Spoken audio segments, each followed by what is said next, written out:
Interview দিতে এসে বসের সাথে ফাইজলামি করছেন। এখন যদি আপনার চাকরি না দেই? না না প্লিজ এটা করবেন না। এই চাকরিটা আমার ভীষণ প্রয়োজন। এই চাকরিটা না পেলে বউ বাচ্চা নিয়ে না খেয়ে মরতে হবে। আচ্ছা, কয়টা বাচ্চা আপনার? 9টা। 9টা বাচ্চা? 2 বছরে আপনি 9টা বাচ্চা নিয়ে ফেলেছেন। তাহলে বিয়ে করেছেন কয়টা? বেশি না, 6টা। আপনি তো দেখছি অনুমোদনের বাইরে 2টা এক্সট্রা বিয়ে করে ফেলেছেন। এতগুলো বউকে সময় দেন কি করে? এই তো সপ্তাহে 6 দিনে 6টা বউকে সময় দিই, আর বাকি একদিন গার্লফ্রেন্ডের জন্য বরাদ্দ। অনেকদিন পর। কেমন আছেন? আপনি তো দেখছি ইন্টারভিউ দিতে এসে বসকে প্রশ্ন করছেন।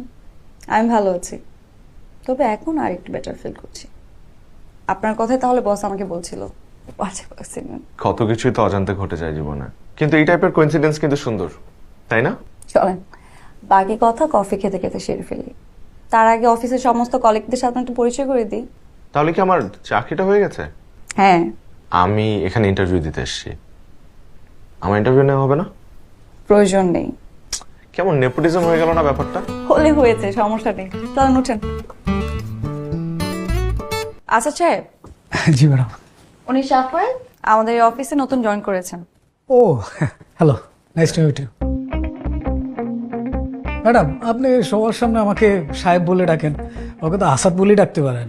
সাহেব বলে ডাকলে নিজেকে খুব বয়স্ক মনে হয়। আমি তো আর বয়স্ক না, তাই না? আপনি চাইলে স্ট্যান্ড আপ কমেডিয়ান হতে পারবেন। সাফায়েব। জি। আচ্ছা সাহেব কিন্তু মাঝে মাঝে 5 লাইন মারবেন, এত ভয় পাবেন না। উনি একটু কমেডিয়ান পারসন। এটা ওনাকে দেখেই বোঝা যায়। আমাকে দেখে কমেডিয়ান মনে হয়? না না, ম্যাডাম বললো তাই আমিও বললাম। ম্যাডাম তো আদর করে আমাকে আরো অনেক কিছু বলে। আরো অনেক কিছুই?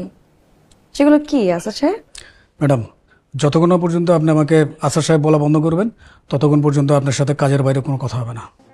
আসাদ সাহেব মনে একটু রাগ করেছেন। অনেকটা এমনই।